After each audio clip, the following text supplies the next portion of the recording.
Yes, it's me. It's the MIC, Craig, aka Mr. Impact, here with a brand new show right here on the TNAIW channel, talking bloody nonsense.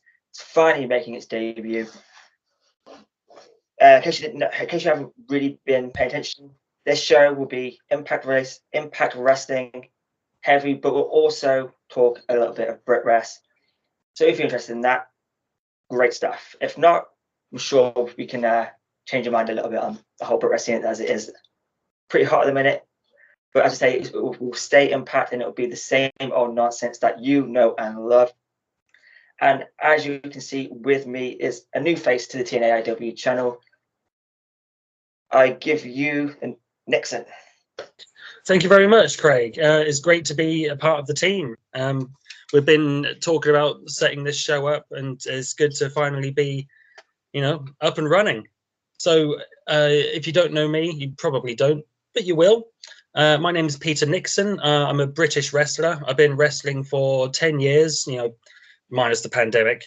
I've wrestled up and down the country. I've wrestled, in France. I've wrestled such names as Kip Sabian from AEW, Rey Mysterio, Johnny Storm, Jody Fleisch. I'm still at it.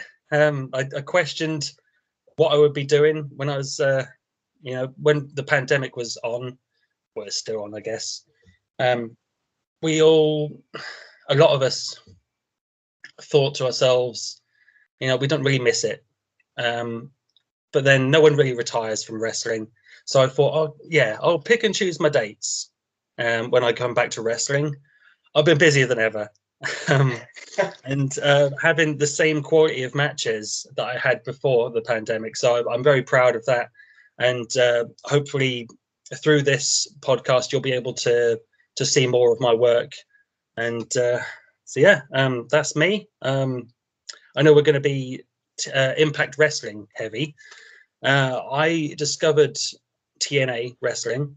I think it was 2003. I remember seeing news of the show starting in 2002 and Ken Shamrock being crowned the first champion. But I started paying attention to it in 2003. I think I was on Shazam or one of those illegal pirating sites, and I started downloading matches. And I remember seeing AJ Styles and Jerry Lynn defend the NWA tag team titles against the New Church. It was Tempest, who was Crowbar, and Slash, Jamie Dundee. No, the other one.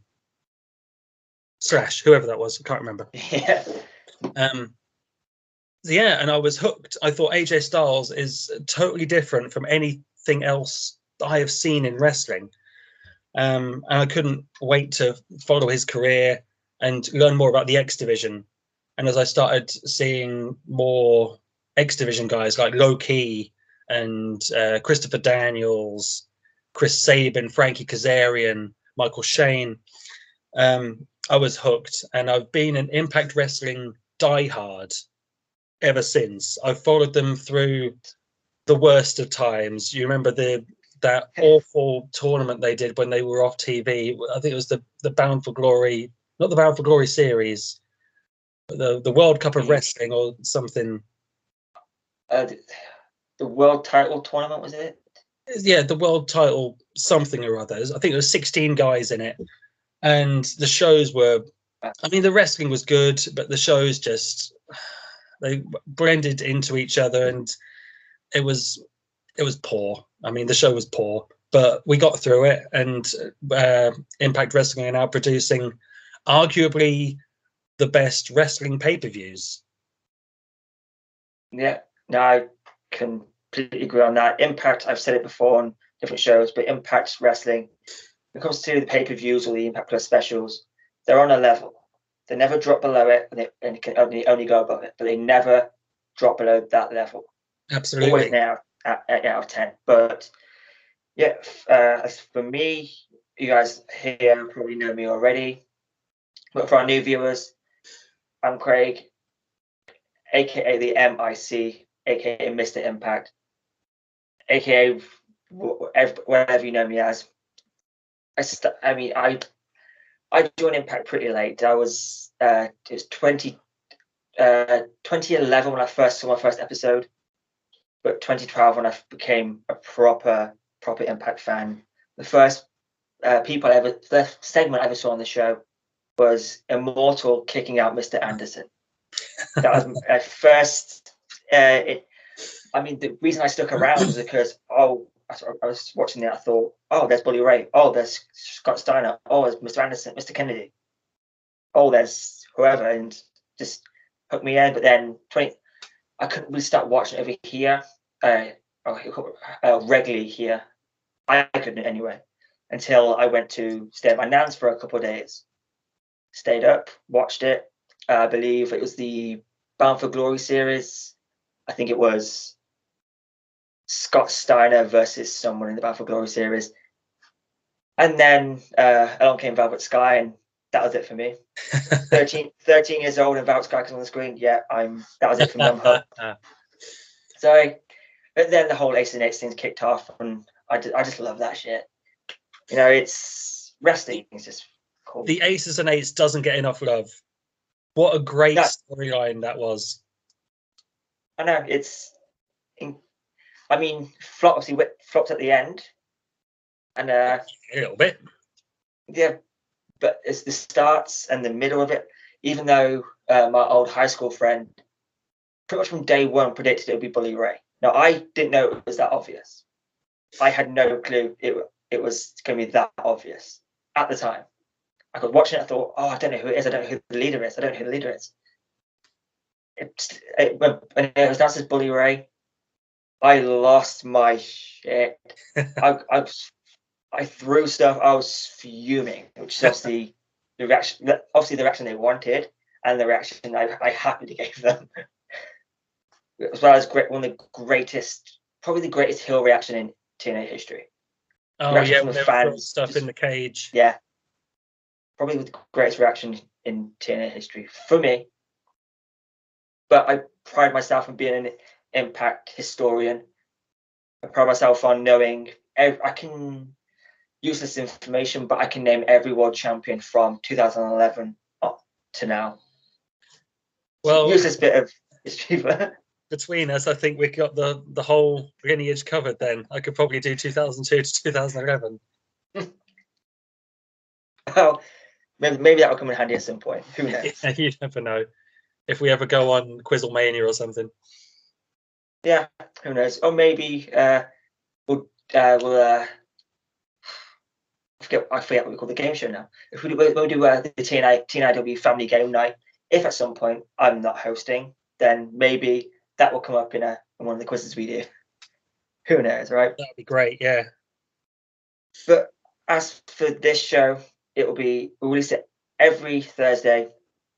If you enjoy, it'll be at 9 p.m. UK time, which I believe makes it 4 p.m. Eastern. I'll have to double check on that. I apologize. I should know the difference between Eastern and UK time, but hey, it still goes completely out of my head after time.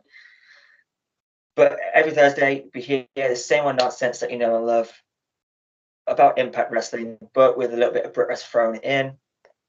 And I guess without any further ado, we'll start off with this week's main headline. We kick off with I want to talk to you about the Impact World Titles scene at the minute. Obviously, Jonah just recently made his debut, and seems to be on a pretty big push. At New Japan, he got face-to-face with Moose, and at Turning Point, attacked Josh Alexander. And of course, he's not the only one in the picture. Speaking of Josh Alexander, do we feel like from this, particularly from Hard to Kill, is Josh Alexander someone missing from this title match or from this title picture currently? And any thoughts on the Hard to Kill match? Matt Cardona and W. Morrissey in the World Championship match. How do you feel on that? And just, over to you to get your thoughts and feelings on Jonah, Josh Alexander, and Cardona and Morrissey. I don't think Josh is missing from the world title picture. I think Hard to Kill you can promote as a double main event. Because, I mean, the hype that they're going to put on Alexander versus Jonah as well as the world title match. I think it's going to be equal. I don't think Josh needs to be in that world title picture right now. He was in it. He won the title. It got taken straight off him. But Moose is the guy now. He's proven himself over the last, 5 years. I think he's been with Impact. More than that. Yeah, from about 2017. Yeah, I don't think there's a better guy to have the championship on at the moment. Josh will get back there. There's no doubt about it. I think we could be looking at Bound for Glory 2022, Moose versus Josh. I think that's a realistic expectation. So it's what you do in that meantime now. I mean, you could give Jonah a run with it in the middle of the year and put it back on Moose, ready for Josh to take it off of him. I think there's a lot of expectation on Josh and Jonah to have this fantastic match, even a series of matches. I've heard comparisons even from Max and Jeff about it's the new Angle versus Joe, and I think that's a little unfair. I think to compare Josh and Angle, I think that's a good comparison. I'm really sorry, my dog has just got a ball, so you might hear a bit of that in the background. I'm sorry, Dinky, I can't play with you right now. But to compare Jonah to Samoa Joe, they're totally different. They're equally as good as each other, but they're two totally different wrestlers. I think a more fair comparison would be to compare Jonah with Bam Bam Bigelow. I think their styles are far more similar. So I'm expecting big things from Jonah and Josh. And the world title match, I believe, is Moose, W. Morrissey, and Cardona. Yeah, announced at the end of Impact last week. Yeah, again, I think that's a tremendous world title main event. I mean, Cardona is he's totally changed his style, and not even his gimmick, but his appeal on the indie scene in America. Right? He's this deathmatch king, but they're not really touching on that with Impact. He's almost like he's doing two different characters, but he's still just as over as a babyface in Impact than he is as a villain on the indie scene with GCW, etc.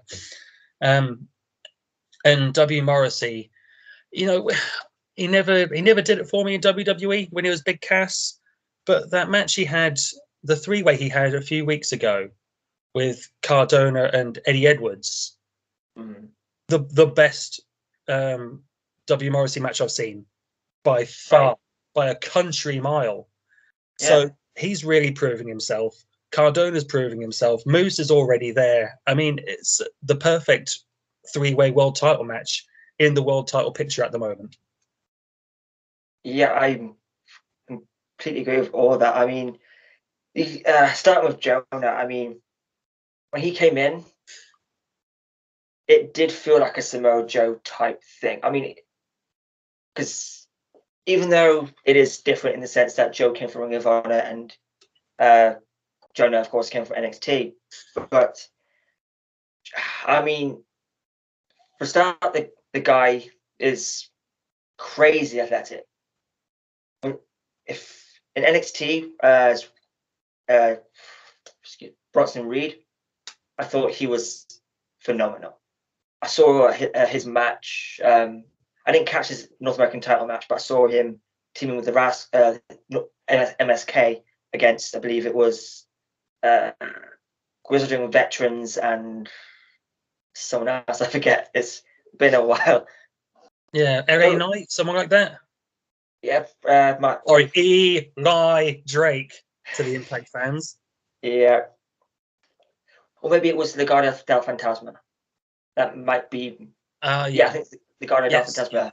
Yeah. Yeah. So, but he's an incredible athlete and someone I wanted Impact to pick up for sure, because he has all the abilities to be a star, but hadn't really reached that level.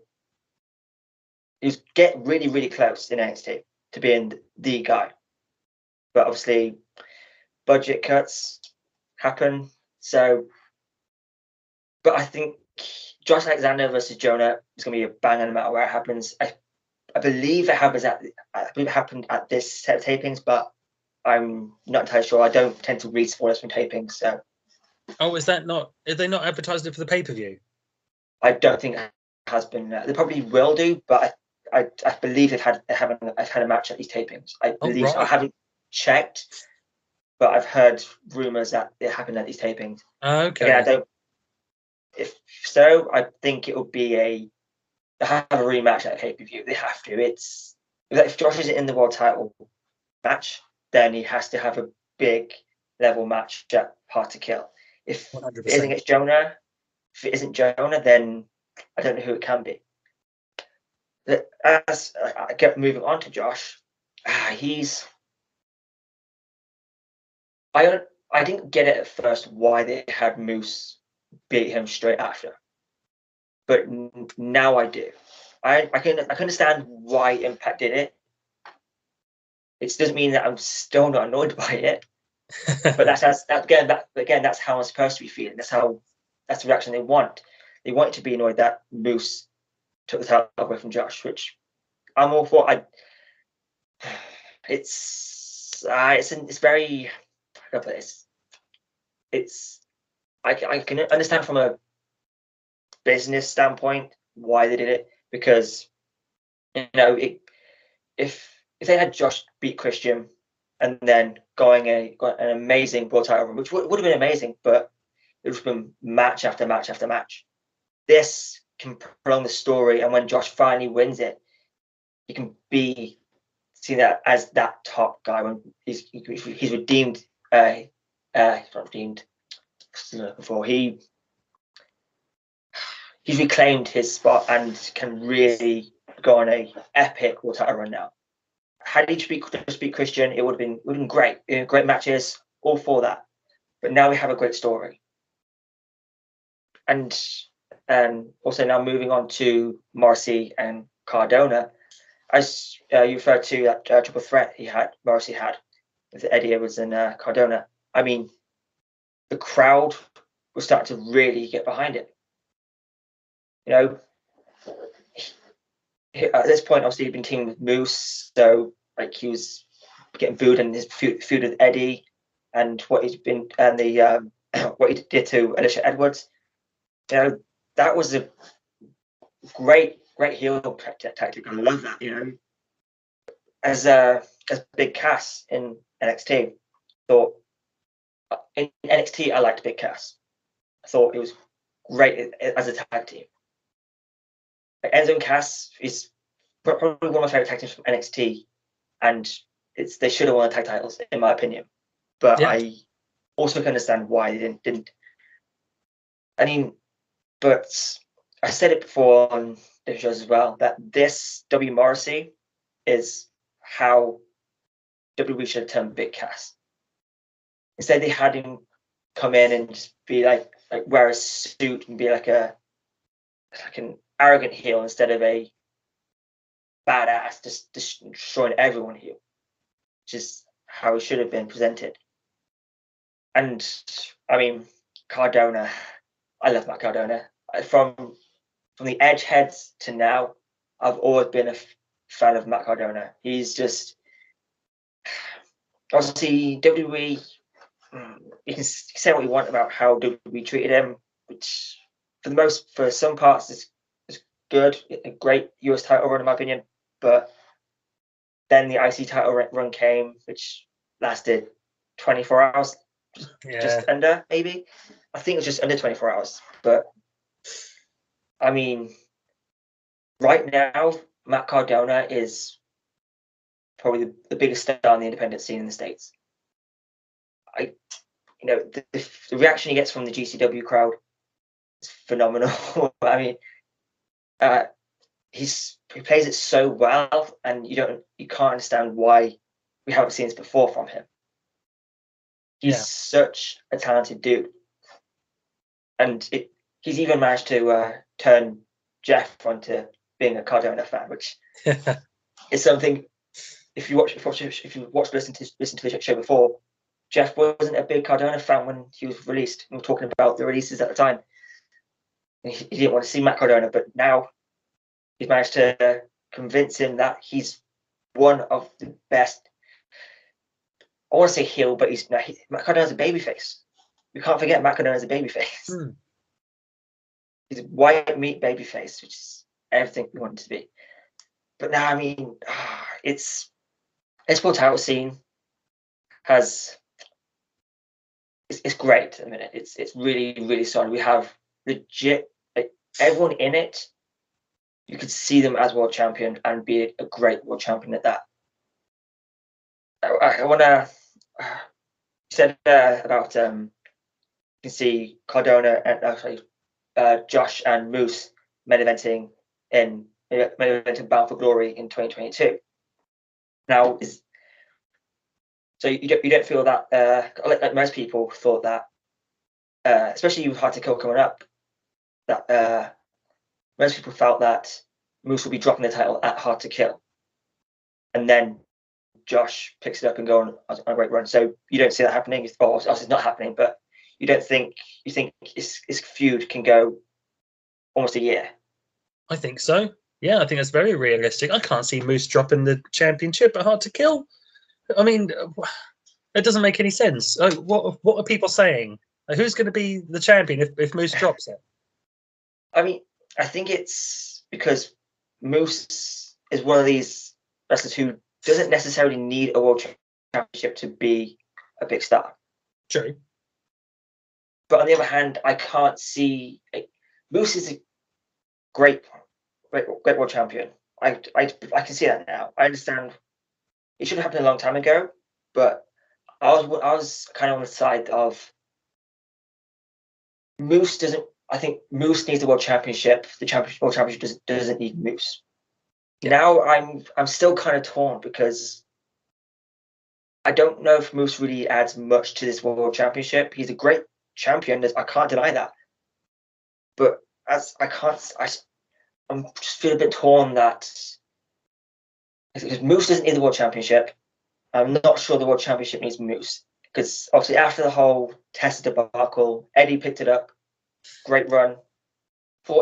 Eddie did a great job of what he needed to do, which was just lift the world title up a bit more, and obviously passed on to EY, who again, great job, and to Rich Swann. For me, it dropped a bit under Kenny Omega. Maybe one of the few, but I didn't like that whole thing. Then obviously Christian picked it up.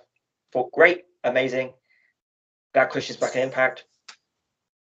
But with Moose as the world champion, I don't know. Do you feel like Moose adds to the world championship like lineage? Does he boost it, or is it stay on the level with Moose? I think it boosts it. It just feels right to me, Moose being the champion right now. And he's got so many challenges. I mean, you said about Kenny Omega. I loved that period where Kenny was the champion. I thought it did boost Impact, having arguably the best wrestler in the world as the Impact World Champion. I know they sort of forgot about the championship on AEW TV at times, and that was frustrating. But he was still coming to the Impact tapings, having great matches. That match he had with Sami Callihan at Slammiversary was outstanding. One of the best matches this year. But yeah, the way Moose carries himself as a champion and the one defense he's had so far against Eddie Edwards was incredible. Yes. Yeah, I think they would be foolish to take the belt off him so early. I think he could go a year as champion. Now I think Moose should definitely hold the world title a little bit longer. I know Impact in the past have had a history of hot shotting titles, especially the World Championship from Rebellion 2 years ago. Yes, Tessa relinquished, and Tessa was stripped. And after that, the title kind of hot shotted a little bit for my liking. Yeah, Eddie, Eric Young, Rich Swann, yeah. Yeah, so So that's quite a lot of world champions in 1 year. But I mean, it's basically 2 years rather, because Kenny won it at Rebellion. Yeah. I mean, that whole thing I've spoken on many times. I wasn't a fan of it. I understand. I know Kenny did boost the pay-per-view buys a fair bit. Didn't necessarily help the TV, which was okay. Pay-per-view buys great. You know, he brought in Mauro Ranello for it, which I loved. Yeah. But I don't know. At the minute, this world title picture, I love it. It's, as you said, the Eddie and Moose Full Metal Mayhem match was phenomenal. Full Metal Mayhem will forever be my favorite stipulation. It's just so Full Metal Mayhem, as Jeff Hardy used to say. I just thought it's great stuff. Impact doing a great job in making the world title feel important, which obviously is the whole point of it, because it's had some interesting moments in the past. But I mean, now, it's getting good. I can't wait to see what. I want Matt Cardona to win it. It's hard to kill so much, but I know it's not going to happen. You never know. I mean, they could hot shot it from Cardona back to Moose. You never know. But Moose has so many other potential challenges. I mean, the roster's so deep right now, and who knows who else is going to come in. Right. I mean, obviously, believe by Hard to Kill, most of the 90 days should be complete. I believe so. I'm not entirely sure, but I've even heard rumors that AEW are beginning to release some wrestlers, which could make some even more interesting features. I think Tony Khan said he won't release anyone, but he will let contracts expire. Okay, that makes sense. It's coming up to that period now. I mean, the Young Bucks are going to be renewing soon, Cody. So, you know, anything can happen. Right. It's just exciting time with Impact. It's this world title feud picture rather. In terms of star power, and it's probably one of the best it's been for some years in terms of just pure star power. But I think Hard to Kill will be great. It's world titles looking great. If Cardona does end up winning the NWA World Championship, that could add some interest into that match if it happens. I don't know if it was filmed its tapings or not, but is Cardona wrestling for the NWA World Title? It looks to be heading that way. That's amazing. Who's the champion? Is it Trevor Murdoch? Yeah, Trevor Murdoch. I think Cardona came in and helped Knox at the end after attacked Trevor Murdoch after the match with Knox. But yeah, he looks to be heading that way. Brilliant. I'd be interested to see that match. Yeah, that's perfect for him. I used to say about Moose, if Moose, especially with his TNA World Title run, I thought if Moose wins the NWA World Championship, that will add so much more into his claim to be Impact World Champion. Like he can say he's been Impact World Champion. He could have been the NWA TNA champion. Exactly. That's great. I mean, I just wish that the Impact and NWA relationship was stronger at that point. Yeah. Now, let's kick it off. Kick to the our second subheading, but by no means less important. We've talked about it on the Max and Jeff talked about it on their last show, but I want to get your perspective on it. We believe we talked a bit about bit before off camera before, but GCW. Some of their fans claiming that their GCW is now the number 3 promotion in the States, knocking Impact down to 4th.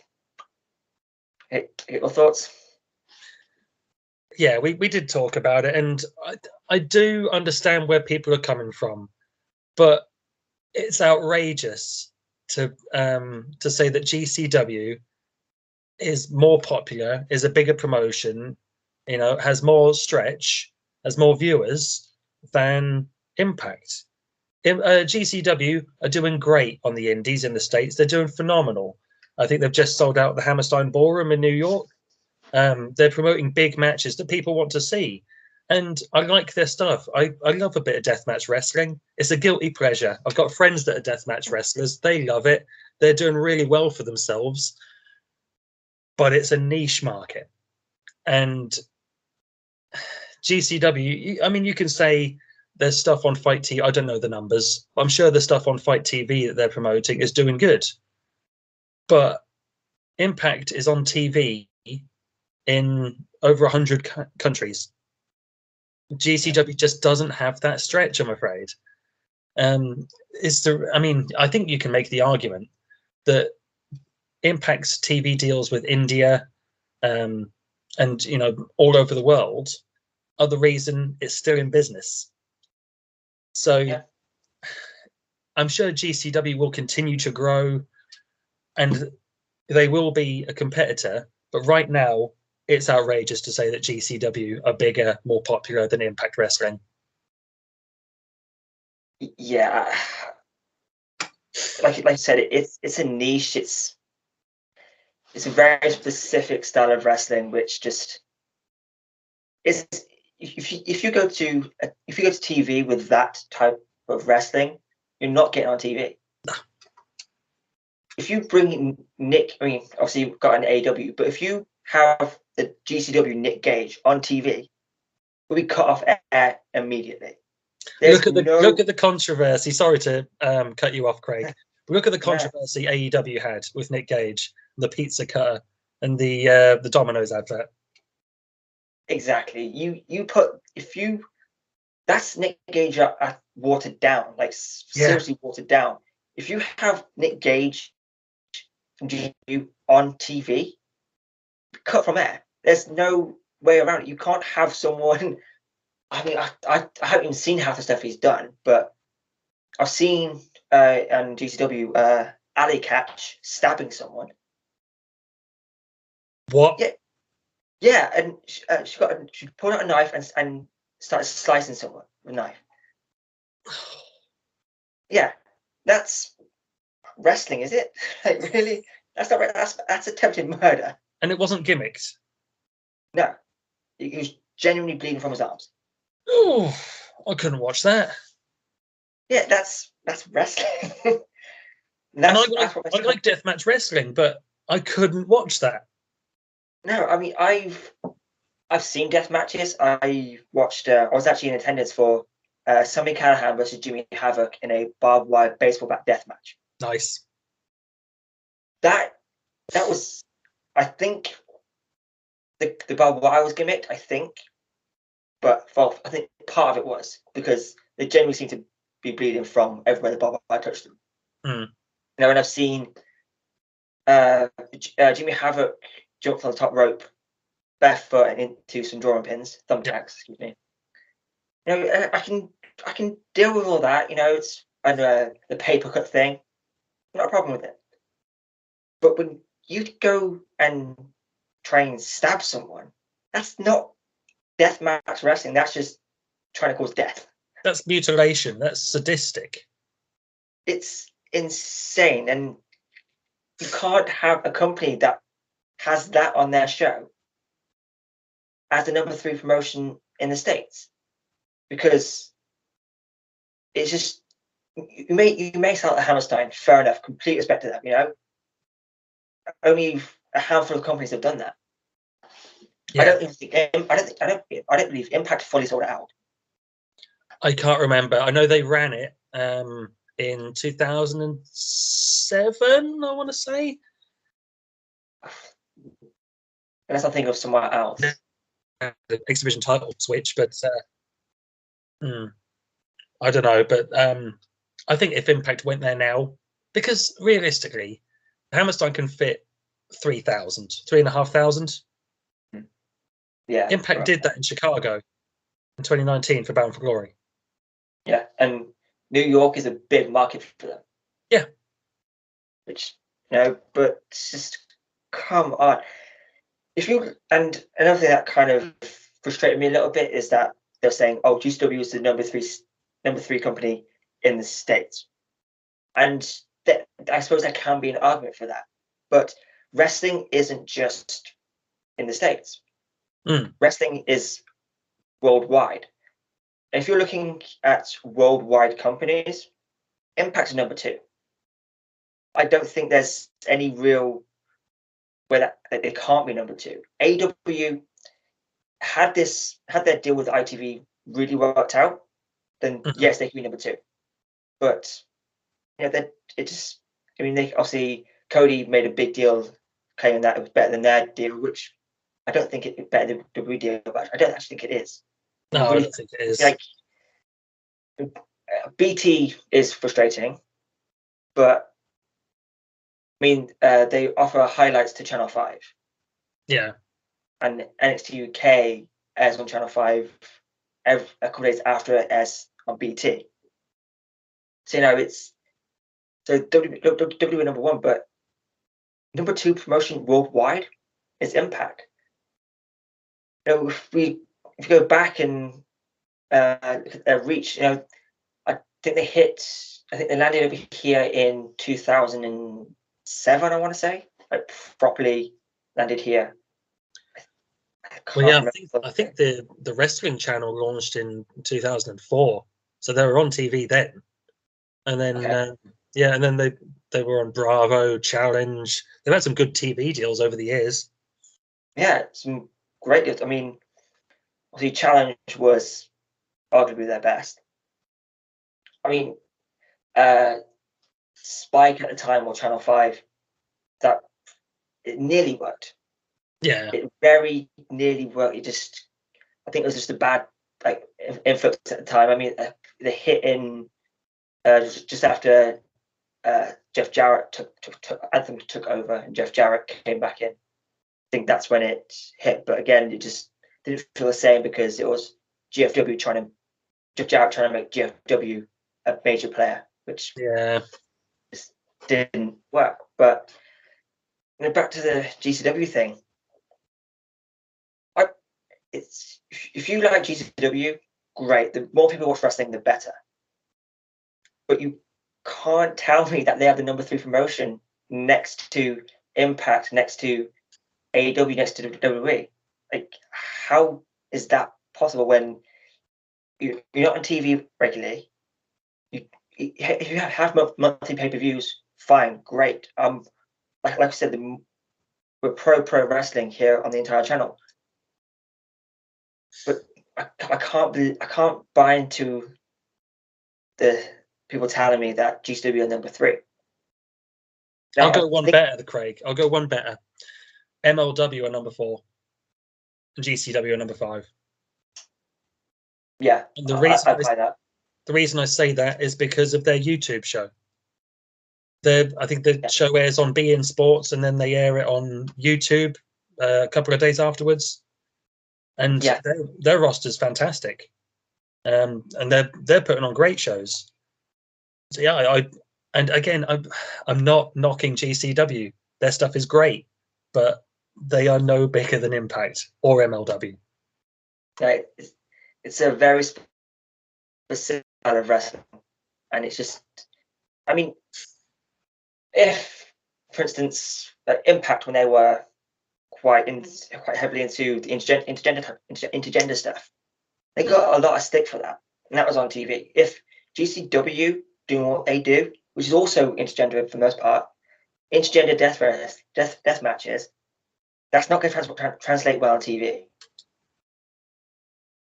It's unfortunate, but if you look at Impact, they have every style of wrestling you can think of. They have the comedy stuff. They have something for everyone. I mean, they don't go as hardcore as GCW, but they still have that. They flirt that line of being hardcore. They flirt with it, but never cross it. They've had a couple of really good hardcore matches this year. They did Barbed Wire Massacre at the start of the year with Eddie and Sammy. Then they did the hardcore match with Kenny and Sammy. Unfortunately, Sammy's out injured at the moment. Get well soon, Sammy. But yeah, they are capable of doing great hardcore matches. Full Metal Mayhem, perfect example. Yeah, it's just been great stuff from Impact. But I'm sorry, just GCW just isn't number 3. Maybe if they change stuff up a little bit, but then they'll lose our identity, which I'm sure their fans don't want. Exactly. But anyway, as we air, Impact is only a matter of hours away. I want to get your thoughts on last week's Impact, as well as your thoughts on the upcoming Impact. So I'll quickly run through the results from last week's Impact. We had, excuse me, get my little cheat sheet out. We had Matt Cardona kick off the show before him and Moose started to have a little scrap, leading to a tag team match in the main event, but we'll get to that. We had Chris Sabin defeating Matthew Raywalt, the Drama King. We had Jonah squashing Jay Vidal. We had Rachel Ellering defeating Savannah Evans. Rich Swann and Willie Mack defeated Violent by Design before Violent by Design started to attack them, saved by Heath and Rhino, setting up a match for this week's Impact. And in the main event, we had Eddie Edwards and Matt Cardona defeating the Impact World Champion Moose and W. Morrissey before W. Morrissey turned on Moose. So yeah, what do you think of that in particular? I want to get your thoughts on something that seemed to be a quite hot discussion between Impact fans. Dion Perazzo on commentary. Okay. I listened to the main channel, TNAIW, and the guys seemed to be 50-50 about it. I thought it was great. I don't think it took away too much from the in-ring action with Sabin and Matthew Raywalt.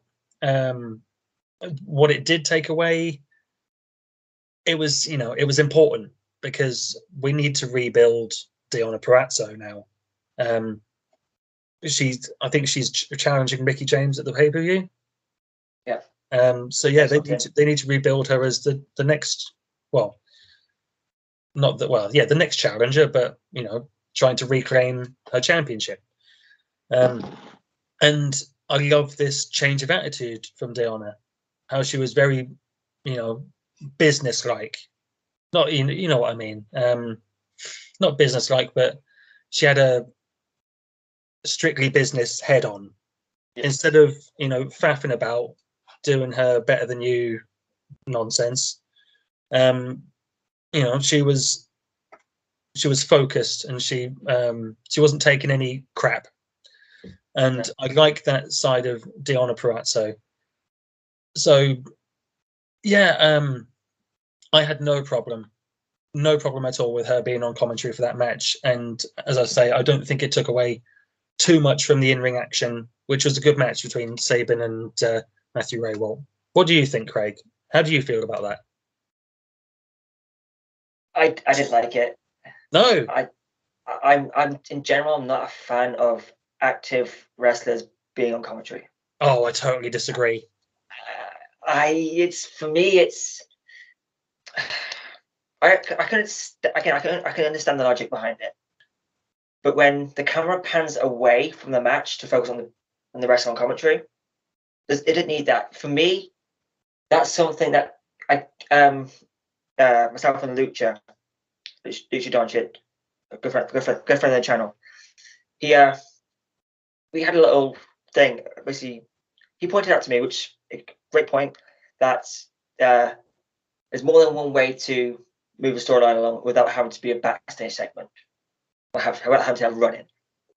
But for me, that could have been accomplished with a backstage segment followed by Deonna Purrazzo at ringside, and then interference. That could have been accomplished easily.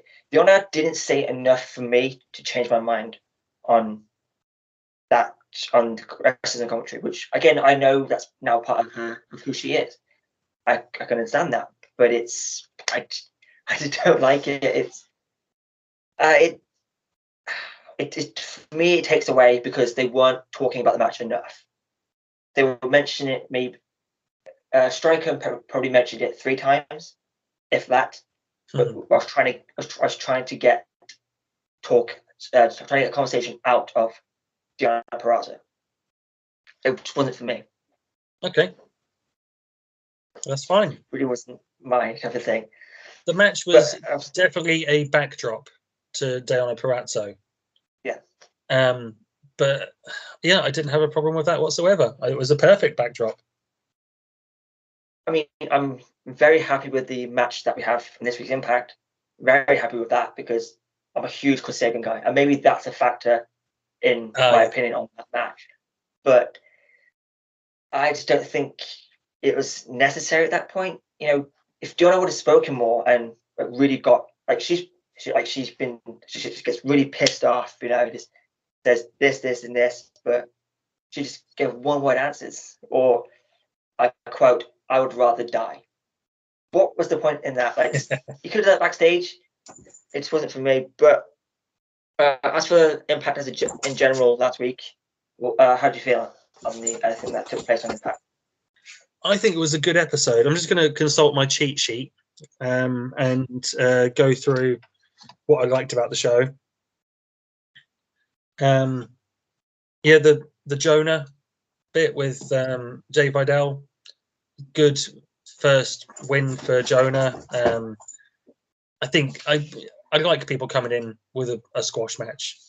You're able to showcase their abilities, their big moves, and what they're all about. And then he had the promo at the end. Yeah, it was good for Jonah to have that. So then they can build towards the Josh match. I really liked the Trey Miguel, Steve Macklin segment where they were brawling backstage. I thought that was fantastic. And I want to say about Steve Macklin, when it emerged that he was coming to Impact, I thought, why? You know, I get it. He's Deonna Purrazzo's real life partner, but you know, he never proved himself as a member of the Forgotten Sons or Baron Corbin's little faction. I thought, why do we need that guy? But he's really proven himself. Those two X Division title matches he had, the 3-ways at Bound for Glory and then at Turning Point, were outstanding, and he's setting himself apart. It's realistic, I think, to say that Steve Macklin could be world champion in 2 years' time.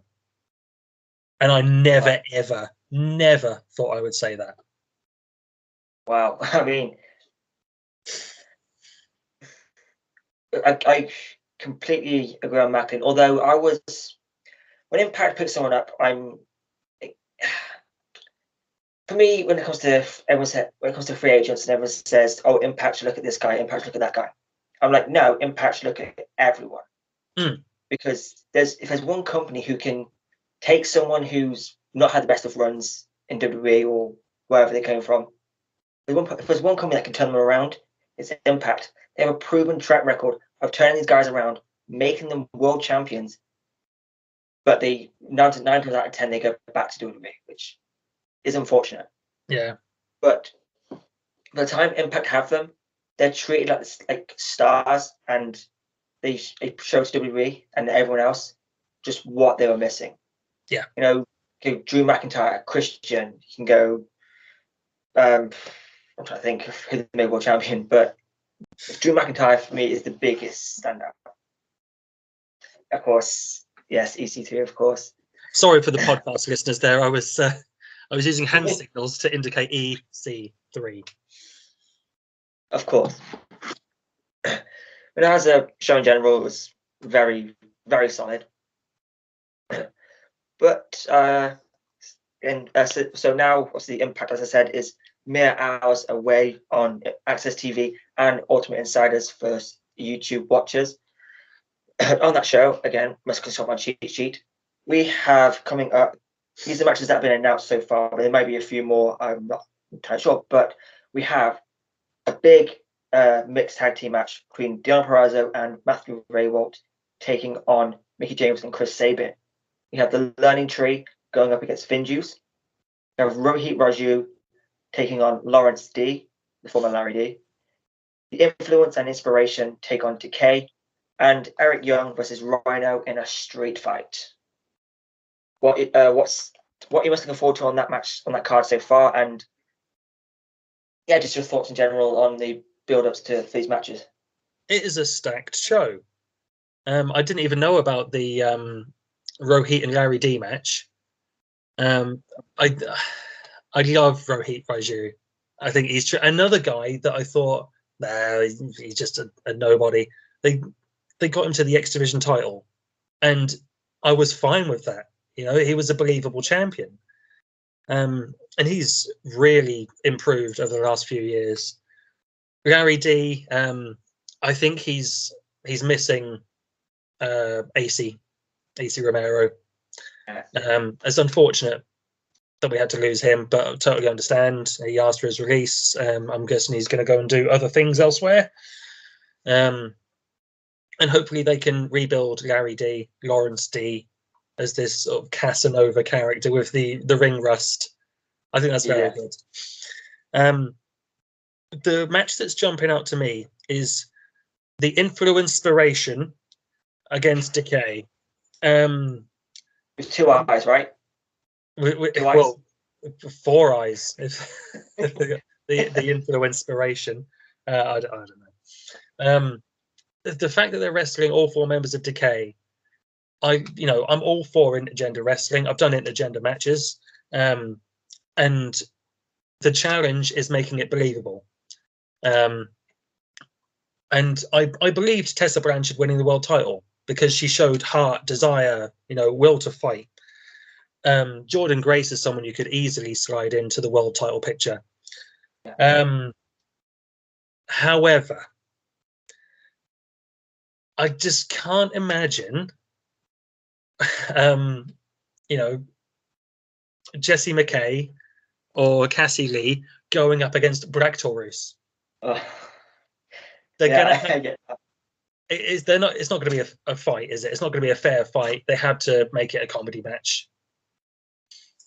But yeah, I'm excited to see how they do this, because it's going to have to be something totally different. It's not going to be a wrestling match. No, it's. I'm a huge Inspiration Iconics guy. Have been since NXT days. I think they're phenomenal, and if like I never really thought about it have to be a comedy match. I thought, but now you really think about it, yeah, it kind of has to be at this point. It can't be. No, I mean, the Influence alone, they're leaning towards more comedy style, but it's nothing against them because they can go just like the Inspiration. If all 4 great, all 5 are great.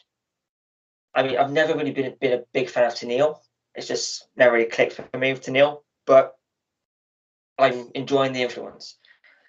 If you're going to go a comedy route, these 4, 5 are the ones you want in a comedy match. They're going to have. They still put off some pretty good stuff, but it's going to be funny. You just listen. If you got to just watch the Inspiration on their podcast off her chops. If you've seen that, they're just genuinely funny, and just it is genuine, and so it works. And with Impact, and I know a lot of people have mixed feelings on comedy matches, but this is going to be a great match. As for Lawrence D, the former Larry D, again, if you've listened to the other show, I'm a big Triple XL guy. Or from their debut, from when they faced the North on that Impact Plus special a few months ago. I thought they were a few years ago now. Sorry. Thought he's a great team, and just never really. So it's just never really got going. I don't know why. I wish I knew why it didn't get going, but it is what it is, I guess. Hopefully Larry D can. I mean, obviously it's going to be different from Larry D to Lawrence D, but I hope Lawrence D can pick up something. Also, a fun fact with the whole Johnny Bravo shooting, I wrote an article on that the night after it happened on who I thought did it, and it turns out I got it spot on. I said Larry D did it under control Ty Valkyrie. I knew it, but Wow. yeah, Impact's gonna be great, and that pretty much covers it for the Impact side of things. Now we're going to go to the final 10, and this is where we're going to go into the BritRest side of things. So, I don't know if you want to have any shows coming up that you want to maybe promote, or anyone currently in BritRest that you think, that these people need to keep an eye on these people because they're going places, or any promotions that you think it's going places. Oh, definitely, yeah. I've got a show coming up in Great Yarmouth on December 18th for DOA Wrestling. That is my home promotion. I'm in a tag team match, but I'm teaming with my okayest mate, Ali OK. This is our first time teaming together, but it's something we're going to be looking to do more often. We're wrestling the team of No Remorse, which is Hex and Rex Wild. These two, well, there's a faction of three. They attacked me before my recent Adrenaline Division Championship match at the last show in Bury St Edmunds. So we've got beef. So yeah, that should be fun. Looking to extract some revenge with my OK buddy. I do have another show before the end of the year, but I think I'm a surprise for it, so I don't quite want to talk about it just yet. But when it's been and gone, I'll tell you all about it. Nice. As far as people to watch on the British scene right now, so I'm going to have to give a plug to my good friend / bitter rival Brad O'Brien. He was there on the first day that I started at wrestling training, and we've been friends ever since. We've wrestled each other. We wrestled each other this past weekend in Skegness. Had a hell of a match. Hopefully, I can get the footage of that and direct people to see it. He was actually in the Adrenaline Division Championship match that I just referenced, where I got attacked before the match. And that was a three-way with CJ Carter, who's, again, fantastic. Another guy you should look out for. He's the current DOA Adrenaline Division champion. Nice. Other guys you need to look out for. I'm just going to give a plug right now to my Peter Nixon Greatest Hits and Misses DVD.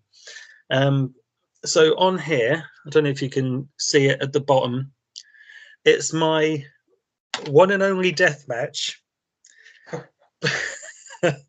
Okay.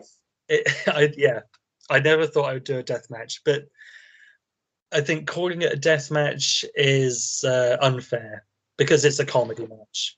I'm teaming with Big F and Joe, who is a tremendous deathmatch wrestler and definitely a guy you should look out for. Against the British legends, the UK Pitbulls. And nice. it was on WAW's Over 18s show a few years ago, and we had so much fun. It's an outrageous match. The other person I want to give a shout out to is Danny Darko, who is Big F and Joe's tag team partner. They're the current DOA tag team champions. Another deathmatch wrestler and a guy you should really go out of your way to see because he is phenomenal. Been doing this a long time and just doesn't get the credit that he deserves. Awesome. I mean, maybe if there's any footage out there, then we'll probably post it in the comments so people can go check them out. You can see Big F and Joe on CZW's Tournament of Death from a couple of years ago. Wow. He was in the first round against Casanova Valentine, and I know he's looking to get back over to the States to do some deathmatch stuff. So hopefully we'll see him on GCW at some point. Yeah, that's really cool. Yeah, I mean, this UK scene right now, obviously, before the pandemic, it hit a rough patch. We won't obviously don't need to go into too much detail on that, but Brit Rest at the minute is in some very strong, capable, and talented hands. There's some incredible stars that even from a non-wrestler's point of view, I can see that they have something, and it's only going to get better over time. First person that comes to mind, I've mentioned her a few times on this show and on Twitter, is Chantal Jordan, the bad girl Chantal Jordan. She's wrestles locally for Kamikaze Pro UK, as well as she's wrestled in other promotions as well. She recently got her debut for Rev Pro and Eve. Nice. So she's had matches against Eva Lise before she signed for the AEW. She also had a great Falls Count Anywhere match against Joey Janela at Kamikaze Pro. Nice. It was the Sun picked it up and reported it. It went outside. They went on went in. Yeah, I saw footage of that. They went on a bus and in a kebab shop, and I did see that. She jumped off a telephone box onto it, which I have a T-shirt of. Actually, nice. Let's probably see what she's just there. I got her autograph, one of many on my wall. Yeah, Wall of Fame. Yeah, I mean, she's phenomenal, as well as another independent wrestler over here. Again, not so local to me, but local to the West Midlands. His name's Danny Gold, and he's wrestles for Pro Wrestling Live, PWL, and is trained by Mad Dog Max. If you're familiar, yeah, he at the PWL school, and as well as James Benham, and he's had in PWL alone, he's teamed with the likes of Abyss, MVP, DJZ. He's had ladder matches, table matches, cage matches. I believe at one point he had recently had a fireball thrown in his face. Ooh. Yeah, which what's this, Memphis in the 80s? Right. So PWL, they're a small-ish promotion, but they managed to draw some big names. I mean, they've had 3 members of the NWO there. Had Hall, Nash, and X-Pac, as well as Hacksaw Jim Duggan. They've had, I mean, if they wrestled in WWE in the 80s and 90s, they've probably been to PWL at some point. Like they can, the venues aren't big. They're usually like labor clubs or back rooms of pool halls, things like that. But the atmosphere is great. They have a very, very family feel to them, and it's just I go to a few shows when I can. The first show I went to, I met Bram, who was very, very cool to me, and but I've also been disappointed to miss out on a few shows because they've had Tajiri there, had Ethan Page, who at the time was Impact World Tag Team Champion, and that kind of still going, but just missed it. It's very, very frustrating for me. No, it's great. Great wrestlers, Danny Gold, Chantal Jordan, as well as he's currently over in the States, about to make his debut for Warrior Wrestling. Carlos Romo. He's from Spain, but he's been adopted by the UK crowd as one of our own, particularly over in Kamikaze Pro. I also saw him at Rev Pro, and he's I believe he's faced Ethan Page on a independent tournament. Again, whilst Ethan Page was Impact World Tag Team Champion. So he's done really well, and he's about to I'm trying to remember who he's facing at Warrior Wrestling. I believe it is a big name. Warrior Wrestling alone is going to be a great show. I mean, Rocky. I might be thinking Rocky Romero. Maybe I'm not. But on that card alone, it's Will Ospreay versus Trey Miguel versus Blake Christian, which is just going to be going to be insane. Oh, it's going to just to double check. who he's facing. I think he may be for the he's facing. Excuse me. Should have really looked this up if I'm going to talk about him. Yeah, he's facing Fuego del Sol. Oh, nice. Yeah, so he's. Oh, cool. Yeah, he's just made to the States, and he's really up and coming. And just Brit Wrestling at the minute is just it's so cool. I try to get as many shows as I can, but I don't drive, so which is a big issue because I don't mind the traveling sometimes. Like it's fun to travel down by train, get a few pre-show beers, just got on the train. But yeah, it's very cool at the minute. I mean, there's a couple of couple of shows down here. Evolution Wrestling. They're owned by Joel Redman. Oh, okay. Yeah, so and they had Joel Redman and Leston Reese. Yeah. Yeah. It's just very, very cool. It's like I said, Brit Rest is just on fire at the minute in terms of just now, particularly in wrestling, it's wrestlers are great. The wrestlers coming out of academies are great. Like you're guaranteed a world quality match on every show you go to in Brit Rest. In wrestling in general, you can see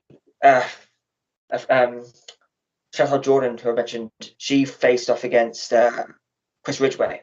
Yeah. And they kicked 10 living out of each other, which I'm always down for. Yeah. You mentioned Ospreay a moment ago. I'd be remiss if I didn't mention his match against RKJ at Rev Pro High Stakes this year. Yes. RKJ is my boy. I love that kid. He's a good friend. We've had some great matches together. That match he had with Ospreay is the best British match I've seen in years. Wow. And I don't say that lightly. If you get the chance to see this match, take it and you'll be blown away. It was incredible. Not just for the spots they do, but for the story they told. And considering Ricky Jr. is 21, I think. He's around that. He's very young. Not to say he's immature, because he's probably more mature than me, for his age anyway. That kid is amazing, and that match he had with Ospreay, I can't give it enough praise. Yeah, I've only seen a couple of RKJ matches. I saw his match against his dad, obviously at WW. I can't remember their super show at Road. Yeah, WAW Fight Mare. That's the one. Yeah, I was on that show in a 6-way match. Oh, nice. Man, he's incredible. I saw him on a IPW, I think it was, against I think it was MJF. I want to say it was MJF, but I can't be. I didn't know he wrestled MJF. I know he wrestled Brian Pillman Jr. But it's very believable that he's wrestled MJF. I know they have wrestled on the same shows as each other. Yeah, it's definitely the same show. I can't remember if it was in the same match or not, but it was. I can't remember. I think MJF would just basically be MJF and offered him £5 to lie down for him. £5. Yeah, it was. Yeah, this was just before AW. They had signed to AW, but hadn't started yet. Right. The announcement had been. It was all happening, but it was like the last few days they were working. Yeah. Which is also when Joe Janela was over here. I actually met him after the show. Like it was everyone. I can understand like people have their opinion on him on Joe Janela, but he's a genuinely nice guy. Yeah. In my experience, I can understand. Maybe people are reading too much into his character on TV than him in real life. I understand he's been a bit of a dick in some cases, but in general, experience I had. I can't say enough nice things about him. You know, he didn't have to take a picture with me. You know, the show was over. He was talking to someone. You know, he didn't have to do anything. So it's just in general nice guy.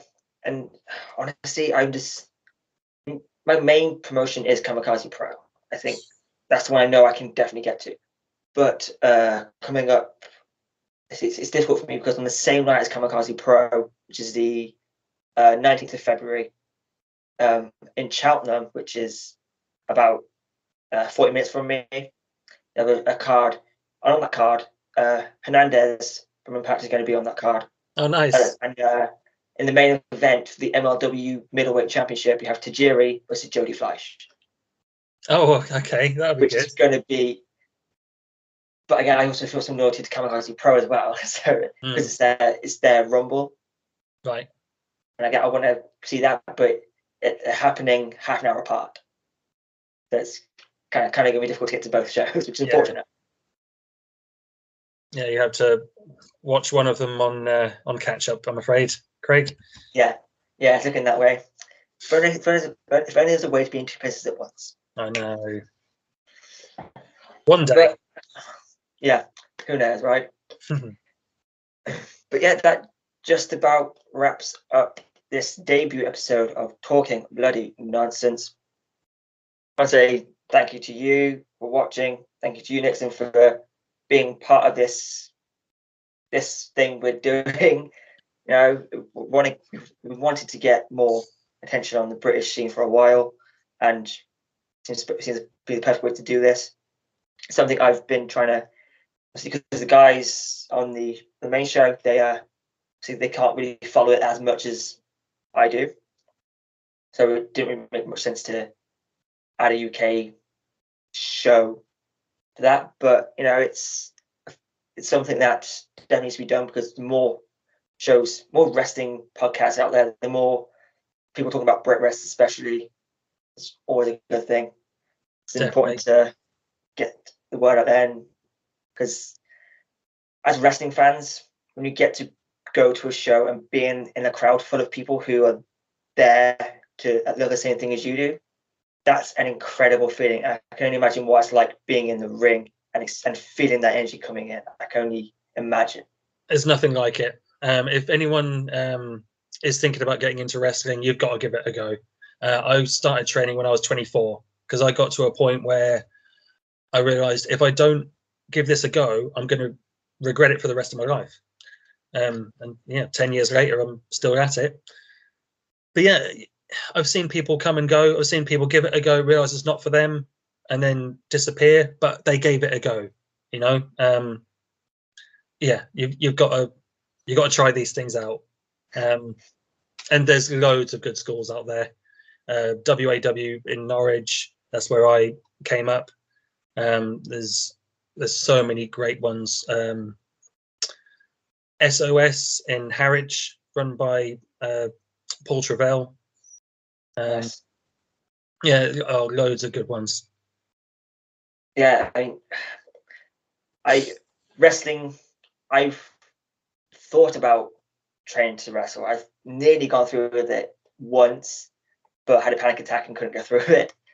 Now I'm getting that feeling that I have to do this, but I don't. Maybe I want to dip my toes in. But I've also thought I want to give ring announcing a go.